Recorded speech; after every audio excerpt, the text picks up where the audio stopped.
Welcome to ABC Interactive English. Hello, everyone. I'm Karen. Hello, Karen. Hello, everybody. I am Shane, and I am in luck. You are in luck? What do you mean? Well, because Hans in luck is the name of our story, and I'm in luck because I am hosting with you. Aww. Shane in luck. That is very sweet of you to say. So yes, we are looking at part one of our story called Hans in Luck. Do you consider yourself a lucky person? Like good things happen to you all the time? I have a theory about luck. Okay, what's your theory about luck? So what I think luck really is about how you see the world. Because I think if you are optimistic, that means you always see the good side of things. You see the good side of things and you think that you are lucky, then you are lucky. I think it's pretty simple. Because I don't really believe that when a bad thing happens, that necessarily that is a bad thing. Because you never know. Maybe this bad thing will lead you to something that you need. You're right. Or a place that you need to go. So whenever something bad happens to me, or if something good happens to me, I just think, I'm a lucky person.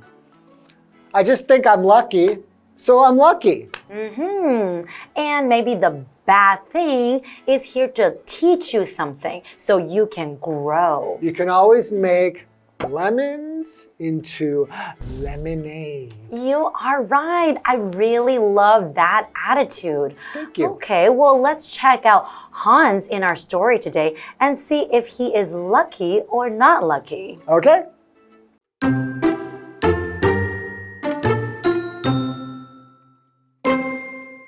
Hans served his master well for 7 years. On his last day, the master paid him with a lump of gold. It was as big as Hans's head.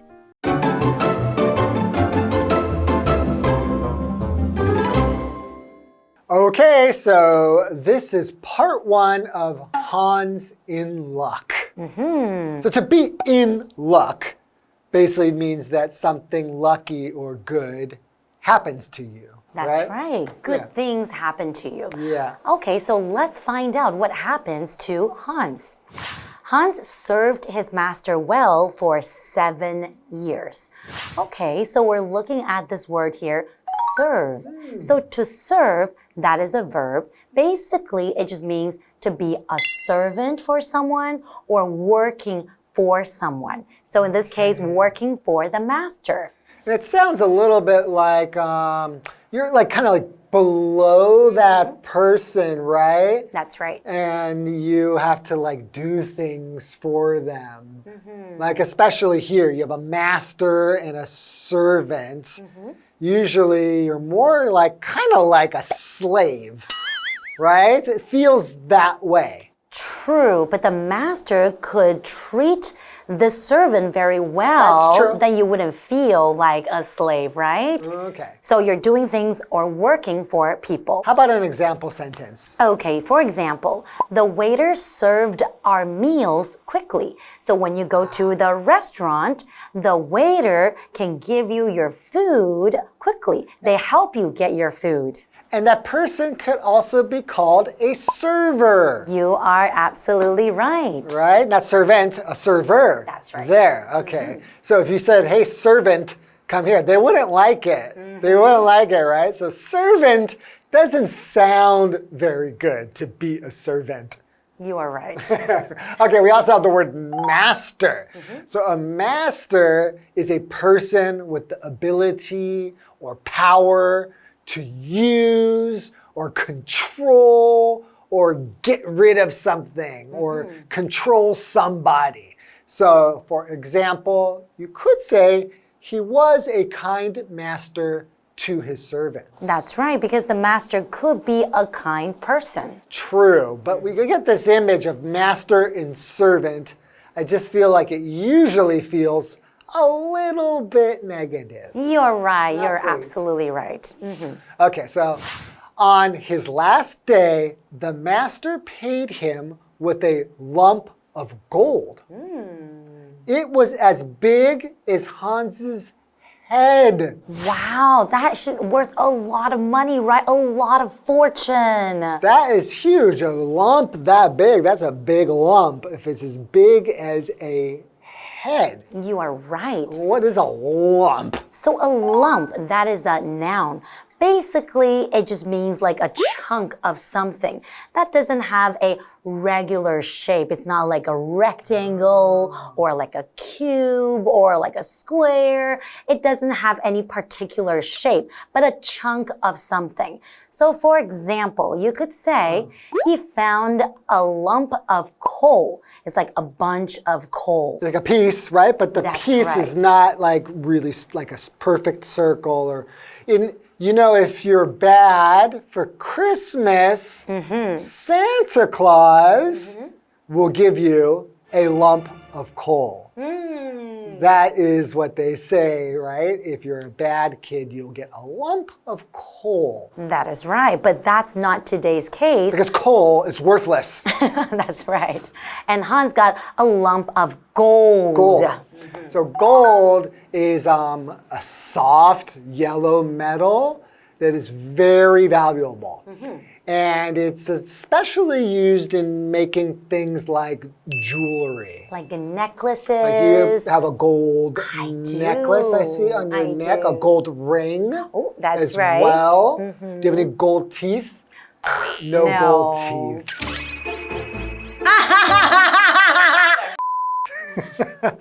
But it's usually quite soft and it's a very expensive metal, right?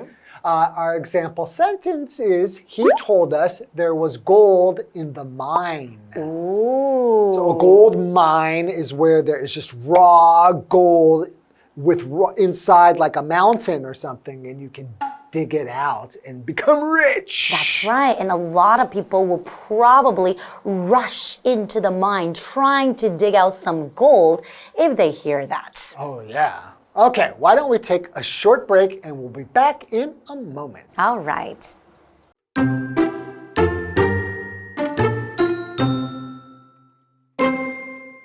Hans took the gold and set off for home and his mother.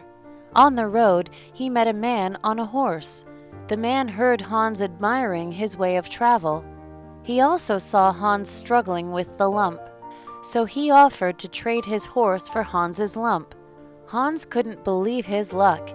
He was tired of carrying the lump, so he agreed.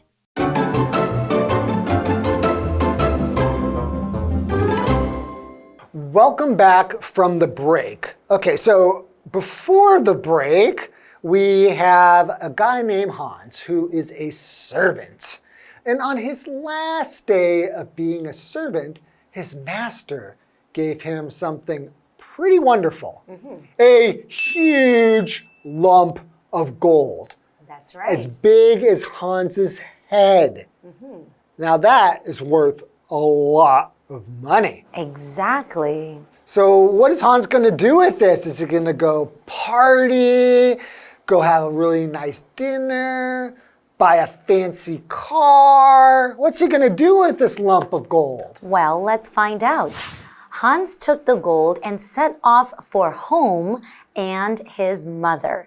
So set off for home and his mother, meaning that he's going home and to his mother, he's going to find his mother and see, what she's doing and maybe show her the lump of gold. So set off could also, it means like to leave, to go somewhere. Yeah? That's right. So on the road, he met a man on a horse.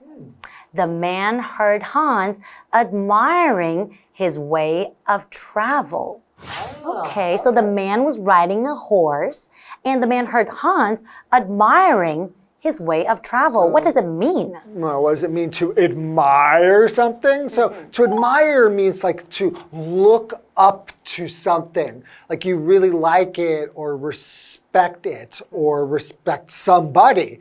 So for something that they did or something that they have, some kind of quality. So, for example, you can say, I really admire people who can work in such difficult conditions.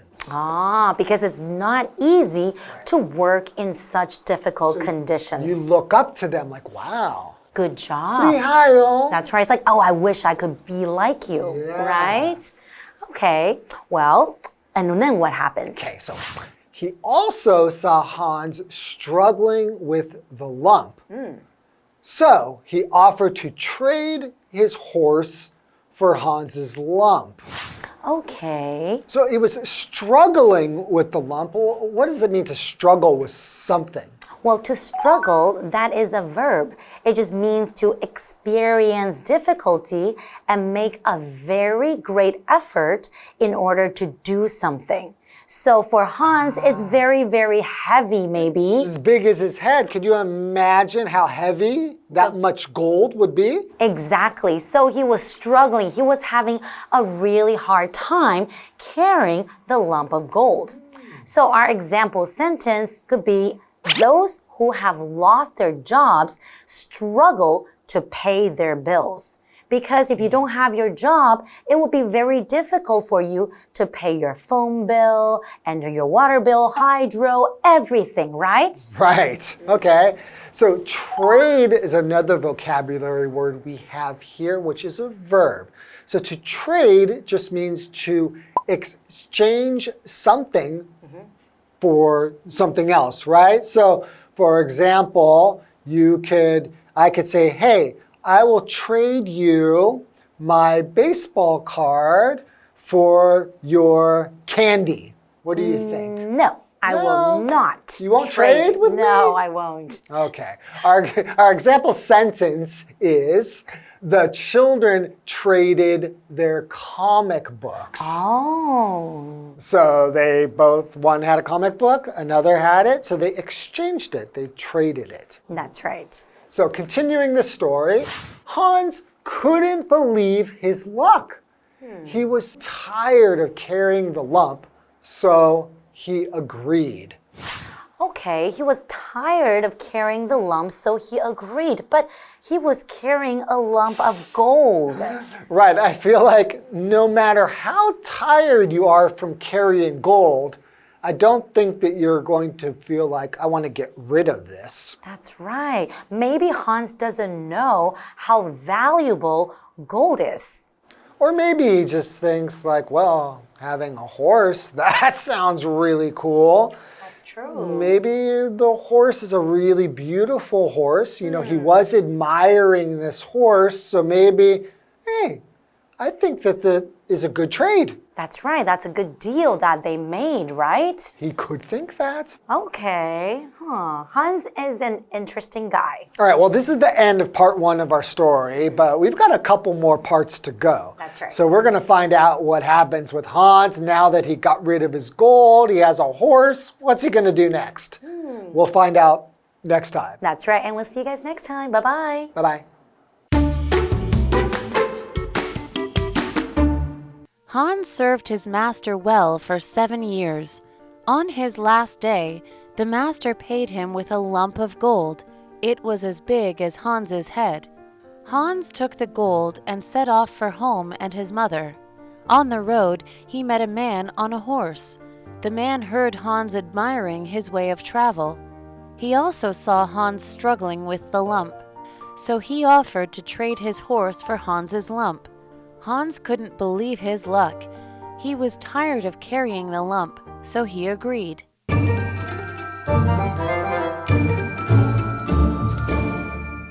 Hello, I'm Tina. 我们来看这一课的重点单字。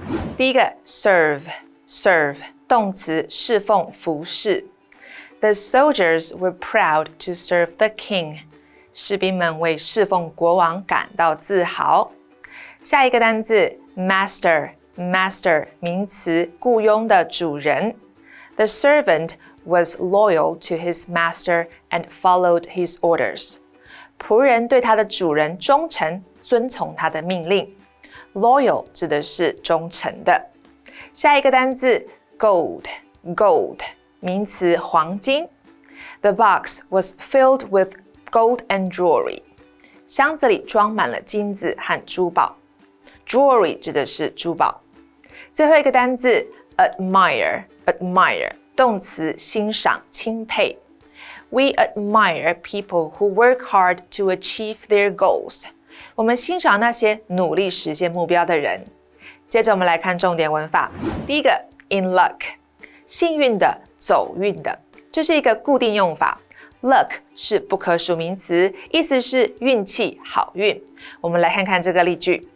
You found your lost wallet, so you're really in luck today. 你找到了遗失的钱包，所以你今天真的很走运。下一个文法 set off， 启程、出发，这是一个不可以分开的动词片语，后面可以接 for 表示启程前往某地，或者是 from 表示从哪里出发。set 的三态同形，我们来看看这个例句。We plan to set off for the UK in the morning. 我们打算早上出发到英国。下一个文法 trade A for B， 用 A 换取 B。注意介系词的用法，必须使用 for。Trade 指的是交换、更换。我们来看看这个例句。Ian traded his bicycle for a skateboard. Ian 用他的自行车换了一个滑板。Skateboard 指的是滑板。以上就是这一课的重点单字跟文法，回去记得复习哦。我们下一课再见，拜拜。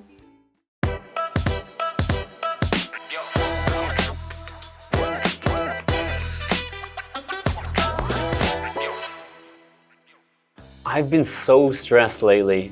Work has been so demanding. Join the club. Club? What club? I don't remember joining any club. No, I mean join the club of people who are stressed out by work. We all share the same feelings. Ah, I see. Thanks for that. Let's keep pushing through together. That's right.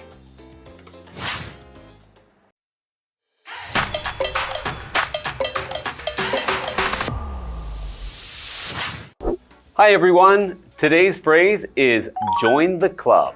Yes, and it doesn't mean you're joining a real club or group. Exactly. The phrase join the club is used when someone has experienced or is experiencing the same thing as you. It's an informal way of saying you're not alone. For instance, if someone complains about being tired from work, you could respond with join the club to express that you're also tired from work. Or if your friend is trying to lose weight and you're also on a diet, you could say, join the club to show that you're in the same situation. And remember, when you use the phrase join the club, it's often used in a humorous or sarcastic way to show empathy. That's all for today's lesson. Remember, if you ever find yourself in a difficult situation, don't worry, you're not alone. Just say, join the club. Join the club.